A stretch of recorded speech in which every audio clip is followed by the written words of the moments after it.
నీ కుటుంబానికి ఉపయోగపడుతుంది, నీ సమాజానికి ఉపయోగపడుతుంది, దేశానికి ఉపయోగపడుతుంది. ఈ రకంగా ధైర్యము విద్య ఈ రెండు ఉండాలని చెప్పి నేను కోరుకుంటున్నా. అలాంటి విద్య అందిస్తున్నటువంటి మా మిత్రులు సాజిద్ పాషా గారికి నేను హృదయపూర్వకంగా ధన్యవాదాలు తెలియజేస్తున్నా. నేను ఇందాకనే చెప్పిన మాట్లాడుతూ గురువుల గురించి వచ్చినప్పుడు నస్రీన్ సార్ డాక్టర్ ఇందాక డిస్కషన్ వచ్చినప్పుడు చెప్పిన నాకు ఎంతో మంది చదువు చెప్పారు. ప్రైమరీ స్కూల్లో చదువు చెప్పారు, హై స్కూల్లో చదువు చెప్పారు మద్దూరులో, అదేవిధంగా కాలేజీలో ఇంటర్మీడియట్ చెప్పారు, హైదరాబాద్లో డిగ్రీలో చెప్పారు, ఎల్ఎల్బీలో చెప్పారు, ఎంఏలో చెప్పారు. కానీ నేను గురువుగా నిజమైన గురువుగా గుర్తించేది ఒకటి కవ్వాలి కాదరు మద్దూరు నాకు నర్సాపల్లిలో ప్రైమరీ స్కూల్లో చెప్పిన గురువు. ఆయన ఒక్కడే నాకు నిజమైన గురువు అని చెప్పి ప్రతి సమావేశంలో కూడా నేను చెప్తా ఉంటాను. ఎందుకంటే విద్యా బోధనలు చాలా ముఖ్యం. ఎడ్యుకేషన్ ఇంత చిన్న పిల్లలు ఆ రకంగా కరాటే చేస్తున్నారంటే వారికి ఆ విధంగా శిక్షణ ఇచ్చే గురువుది గొప్పతనం. అది అందరికీ రాదు, చెప్పే పద్ధతిలో ఉంటుంది. మరి ఎంత మంచి తర్ఫీదు ఇచ్చారంటే వారికి మనం ఎంత చేసినా తక్కువనే. ఆ పిల్లలు ఎప్పుడు కూడా రుణపడి ఉంటారు. వాళ్ళకి ఎప్పుడు ఏం చేసినా కానీ వాళ్ళకి అనారోగ్యం పాల్గారు. మంచి సౌండ్ బాడి ఉంటుంది. సౌండ్ బాడినప్పుడు ధైర్యం ఉంటుంది. ఒక్క కరాటే నేర్చుకున్న వాళ్ళు 10 మంది 20 మందిని 30 మందిని కొట్టి మనం హాయిగా బయటకు వచ్చే శక్తి వస్తుంది. అప్పుడు ధైర్యం వస్తుంది. అదే అందుకనే నేను చెప్తున్నా, ఈ భూములు కానీ నగలు కానీ రూపాయలు కానీ బ్యాంకులో డిపాజిట్ కానీ ఇవి కాదు ఆస్తులు.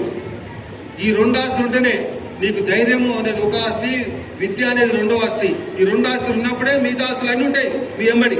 ఈ 2 ఆస్తులు లేకపోతే మిగతా అన్ని పోతాయి. నీకు ధైర్యం లేకుంటే పక్కడు కూడా గుంజుకుపోతాడు. నీకు సరైన తెలివి లేకపోతే పక్కడు కూడా కొట్టేస్తాడు. కాబట్టి నేను అనుకుంటే ఇది టీచర్లకు కూడా ఉపయోగపడుతుంది. చదువు చెప్పినప్పుడు కూడా ఇది 2 విషయాలు పిల్లలకు చెప్పాలి. చాలామంది ఇప్పుడు ఈ సమాజంలో అనుకుంటాం మాకు ఎన్ని ఎకరాల భూమి ఉంది, లేకుంటే ఎన్ని తులాల బంగారం ఉంది, బ్యాంకులో ఎంత డబ్బు ఉంది, అవే ఆస్తి అనుకుంటారు. అది ఆస్తి కాదు. ఇది ధైర్యము, అటు విద్య. ఈ 2 ఆస్తులు.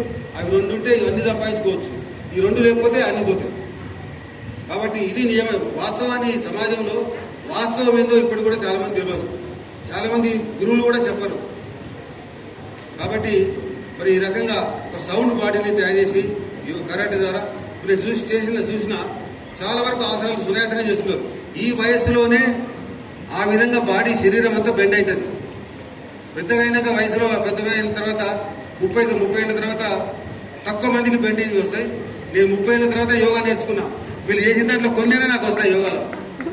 చాలా చక్రాసనం కానీ దండాసనం కానీ అవన్నీ నాకు చేస్తున్నా, ఇక ముందు కూడా చేస్తా. కానీ యోగకు కరాటేకు చాలా పోలికలు ఉన్నట్టు నాకు అనిపించింది. చాలా సంతోషం.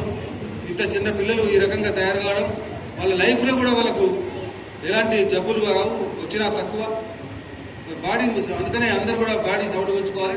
మన సమాజంలో ముఖ్యంగా మన గ్రామీణ వాతావరణంలో ఎంతో గాలి మనకు స్వచ్ఛమైన దొరుకుతున్నప్పటికీ మనం సరైన ఫుడ్, మనం తినే పదార్థాలలో సరైన విధంగా లేవు. ప్రోటీన్స్ కానీ కార్బోహైడ్రేట్స్ కానీ ఫైబర్ కానీ అవన్నీ సరిగ్గా ఉండే విధంగా సమతుల్యం లేదు మనం తినే ఆహారంలో. దానివల్లనే ఈరోజు చాలామందికి అనేక రుగ్మతలు వస్తున్నాయి. నేను మొన్న ఒకసారి యశోద హాస్పిటల్ పోతే మీ చేర్యాల జంగం డాక్టర్ ఫ్రెండ్ ఉన్నాయి నాకు అక్కడ. మీ చేర్యాల జంగం నుంచి చాలామంది అనారోగ్యంగా వస్తున్నారు మా హాస్పిటల్ అని చెప్తున్నారు. ఏమవుతుందంటే ఇక్కడ గతంలో ఎవరికి సరైన విధంగా తినడానికి ఫుడ్ దొరకలే, ఇప్పుడు దొరుకుతున్నది. గతంలో తక్కువ ఫుడ్ ఎక్కువ పని ఉండేది, ఇప్పుడు ఎక్కువ ఫుడ్ తక్కువ పని ఉంది, పని చేస్తలేదు. ఆ తినే అన్నం కూడా తెల్ల బియ్యం అని చెప్పి చాలా మంది సంతోషంగా తింటున్నారు. ఆ తెల్ల బియ్యం వల్ల కానీ పని చేయకపోవడం వల్ల కానీ సుఖం కాదు, అది అనారోగ్య పాలు అవుతున్నారు. ఇక్కడ ఇది కూడా టీచర్స్ బహుశా ఏదైనా ఇటువంటి హెల్త్ క్యాంప్స్, హెల్త్ సబ్జెక్ట్ మీద కూడా ప్రజలకు అవగాహన చేస్తే బాగుంటుందని చెప్పి నేను కోరుకుంటున్నా. నేను అనుకున్నా తెలంగాణ వచ్చిన తర్వాత ఇప్పుడు ఎడ్యుకేషన్ చూస్తే ప్రైమరీ స్కూల్ నుంచి హై స్కూల్ నుంచి డిగ్రీ నుంచి పీజీ. నువ్వేం పీజీ అంటే ఎంఏ పీజీ చేసినా అంటారు. Post graduation. నీ బాడీలో ఎన్ని పార్ట్స్ ఉన్నాయి, నీకు ఏ బాడీ ఏ పని చేస్తుంది, నీవు ఏ బాడీలో ఏ ఆర్గాన్ ఏం పని చేస్తుంది అంటే తెలియదు. మన ఎడ్యుకేషన్ సిస్టమ్ అట్లా ఉంది. అందుకే నేను ఎప్పుడూ అనుకునేది హెల్త్ సబ్జెక్టు మనం 2nd, 3rd క్లాస్ పెట్టాలి. హెల్త్ సబ్జెక్టు మిగతా సబ్జెక్టుతో పాటు హెల్త్ సబ్జెక్ట్ గురించి అవగాహన రావాలి. అది ఒక సబ్జెక్ట్ ఉంటే బాగుంటుందని చెప్పి నేను ఎప్పుడు కూడా ఆలోచించేవాడిని, ఉండాలని కోరుకునేవాడిని. నాకు ఎప్పుడైనా అలా అవకాశం వస్తే తప్పకుండా ఆ సబ్జెక్టు ప్రైమరీ స్కూల్ నుంచి primary school high school throughout the education one health subject వస్తూ దేర్. ఆ విధంగా ఉన్నప్పుడే మనకు తెలియాలి మనము మన బాడీలో ఎన్ని పార్ట్స్ ఉన్నాయి, ఏ బాడీకి ఏ వ్యాధి వస్తుంది, ఏ వ్యాధి ఎందుకు వస్తుంది, ఆ వ్యాధి రాకుండా ఏం చేయాలి, వస్తే కూడా వచ్చినాక దాన్ని ఏం చేయాలనేది తెలియాలి. మనం ఏదో డాక్టర్ దగ్గరికి పోతాం, డాక్టర్ ఏది ఇస్తే తీసుకోవడం కాదు. అలాంటి అవగాహన ఉన్న ఎడ్యుకేషన్ మనకు లేదు. మన ఎడ్యుకేషన్ సిస్టంలో రావాలి. ఇప్పుడు మన ముఖ్యమంత్రి, డైనమిక్ ముఖ్యమంత్రి రేవంత్ రెడ్డి గారు స్పోర్ట్స్ యూనివర్సిటీ పెడుతున్నాడు. స్పోర్ట్స్ యూనివర్సిటీ వల్ల చాలా లాభాలు ఉన్నాయి. ఒకటి, ఆరోగ్యం బాగుంటుంది. ఆరోగ్యం బాగుంటే ఏదైనా చేసుకోవచ్చు. రెండవది, రిజర్వేషన్ కోటా ఉంటుంది. రిజర్వేషన్ కోటాలో కొన్ని ఉద్యోగాలు సంపాదించుకోవచ్చు. చదివే విధంగా చదువు బాగా రావాలంటే ఆరోగ్యం బాగుండాలి, బాడీ బాగుండాలి. మరి బాడీ బాగున్నప్పుడు చదువులో కూడా ఈజీగా చదువుకోగలుగుతాం. మామూలు స్టూడెంట్ ఇలాంటి స్పోర్ట్స్ అటువంటి లేని వాళ్ళు చదివితే వాళ్ళు గంట సేపు చదివిన దాంట్లో ఎంత అర్థమైందో వీళ్ళకి హాఫ్ అన్ అవర్ చదివింది అంత అర్థమైంది. నేను if I'm not wrong, sports వల్ల ఆ బెనిఫిట్ ఉంటుంది. కాబట్టి ఇక్కడ కరాటే ఉంది. మిగతా గవర్నమెంట్ స్కూళ్ళలో కూడా ఈ కరాటేని ఎక్స్టెండ్ చేస్తే ఇది చాలా ఎంత బాడీ చూడండి, ఎన్ని రకాల ఎన్ని భంగిమల్లో వాళ్ళు చేస్తున్నారు. కరాటే మన కూచిపూడి డ్యాన్స్ వాళ్ళు కూడా ఇంతకంటే ఎక్కువ చేయలేరు. కూచిపూడి డ్యాన్స్ వీళ్ళే బాగా చేస్తారు వాళ్ళకంటే. సో చాలా బాగుంది, చాలా సంతోషం.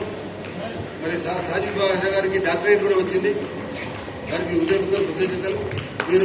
నేనేమని కోరుకుంటున్నానంటే, మీరు చదువు చెప్పే స్కూల్లోనే పిల్లలు తయారు చేస్తున్నారు. అలా కాకుండా ప్రతి స్కూల్లో మన మండలంలో కానీ మన నియోజకవర్గంలో కానీ ప్రతి స్కూల్లో పిల్లలకు ఈ విధంగా ట్రైనింగ్ ఉండే విధంగా మీ దగ్గర నేర్చుకొని టీచర్లు అయిన వాళ్ళు పిల్లలు చాలామంది ఉన్నారు. ఆ పిల్లలను స్కూల్కి పంపించండి. ఆ హెడ్ మాస్టర్ కలిస్తే ఏదైనా కొంత స్వచ్ఛందంగా కొంత అమౌంట్ వాళ్ళకి ఇస్తారు. ఆ పిల్లలకి కరాటే నేర్పించాలి. ఇటువంటి దాన్ని మనం ఎంకరేజ్ చేయాలి. మన సమాజాన్ని బాగా చేసుకోవాలి.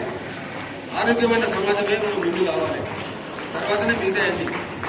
ఇటువంటి విద్య అందించినందుకు భాష గారికి హృదయపూర్వకంగా అభినందిస్తున్నాం. నేను ఇప్పటిదాకా చూసినప్పుడు వాళ్ళు చేస్తే మాకు ఎప్పుడు బోర్ రాలే. ఇంకా సినిమా థియేటర్లో పోతుంటే బోర్ వస్తున్నాం, కానీ వాళ్ళు ఆసనాలు చేస్తామంటే మాకు ఏం బోర్ రాలేదు. ఈ విధంగా చాలా సంతోషం. మీరు మళ్ళీ ఇన్వైట్ చేయగానే నేను ఇంత బాగుంటుంది అనుకోలే వచ్చేటప్పుడు, కానీ చాలా హ్యాపీగా, చాలా రిలాక్స్గా ఫీల్ అయినాం, చాలా హ్యాపీగా ఫీల్ అవుతున్నాం. ఇది ఎంత ఎక్స్టెండ్ చేస్తే, ఎంత ఎక్కువ చేస్తే దానికి నా వంతు వ్యక్తిగతంగా నాకు 2 ఇంజనీరింగ్ కాలేజీలు ఉన్నాయి. నా కాలేజ్ స్టూడెంట్స్ కూడా మీరు ఏమన్నా అవకాశం ఉంటే మీరు రండి, ఏమో ఇవ్వండి, నేను మీకు అవకాశం ఇస్తాను. అదేవిధంగా మన నియోజకవర్గంలో స్కూల్లో హై స్కూల్స్ ఉన్నాయి, కొన్ని హై స్కూల్స్ ఉన్నాయి. మీరు ఇంతమందికి టీచర్స్గా తయారు చేసారు, వాళ్ళని ఉపయోగించుకోవాలి. అది వీలైన కాడికి నేను కూడా స్ప్రెడ్ చేస్తాను. మీరు కూడా కలిసి దీన్ని ఎంకరేజ్ చేసి కరాటేలో మన నియోజకవర్గంలో ఎంత ఎక్కువ మందికి తర్ఫీదు చేస్తే, ఎంతమందికి ఈ విద్యను అందిస్తే అంత బాగుంటుందని, ఇలాంటి విద్య అందించినందుకు మీకు హృదయపూర్వకంగా నేను మనస్ఫూర్తిగా హృదయం తెలియజేస్తూ ఈ అవకాశం ఇచ్చి మీకు ధన్యవాదాలు. Thank you very much. Parents అందరూ కూడా, నేను అనుకుంటే పేరెంట్స్ వచ్చిన వాళ్ళందరినీ మీరు కరాటే నేర్చుకోవాలనిపించిందాము. Thank you.